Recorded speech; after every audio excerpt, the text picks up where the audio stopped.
છેલ્લા ઘણા સમયથી આપણા ભારત દેશમાં આપણે જોઈ રહ્યા છે, ના કોઈ કાયદો રોજગારી માટે લાવવામાં આવે છે, ના કોઈ કાયદો શિક્ષણ માટે લાવવામાં આવે છે. માત્ર કાયદાઓ ધર્મ બાબતે જ લાવવામાં આવી રહ્યા છે.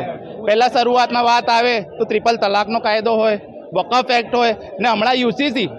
એક મીડિયાવાળા ભાઈએ હમણાં એવું કીધું કે હજુ બાળકનો જન્મ નહીં થયો અને એના પહેલાં જ તમે એનું નામ આપવા માટે ભેગા થયા છો.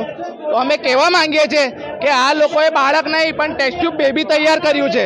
એ ટેસ્ટ ટ્યુબ બેબી આવવાનું ડિસાઇડેડ છે, કારણ કે જે રીતે એમને વકફ એક્ટ પોતાની મેજોરિટીની સીટોથી લાગુ કર્યો છે, અમને 100% ધ્યાન છે કે આ યુસીસીનો કાયદો જેના માટે લોકોનો અભિપ્રાય લેવામાં આવે છે, અભિપ્રાય તો લાખો કરોડો વકફના વિરોધમાં પણ લોકોએ આપેલા, પરંતુ તે લોકોએ પોતાની મેજોરિટીની સીટોથી આ કાયદો પાસ કર્યો છે. આ જ રીતે અમને ચોક્કસ ધ્યાન છે કે યુસીસીનો કાયદો પણ આ લોકો મેજોરિટીથી પાસ કરશે. માત્ર લોકોના અભિપ્રાય લઈને એમને ઉલ્લુ બનાવવા શા માટે આવે છે? જો તમારે લાગુ જ કરો તો ડાયરેક્ટ લાગુ કરી દો. લોકોની ભાવનાઓ સાથે કેમ ખિલવાડ કરવામાં આવે છે? આજે જે રીતે તમે ઇન્ડિયા ગેટ પર જઈને જોશો તો ત્યાં કેટલા મુસ્લિમ નામો છે શહીદોના, દેશ માટે કેટલા લોકો શહીદ થયા છે એ તમે જુઓ તો તમને ખબર પડશે કે મુસ્લિમોએ કેટલું બલિદાન આપ્યું છે.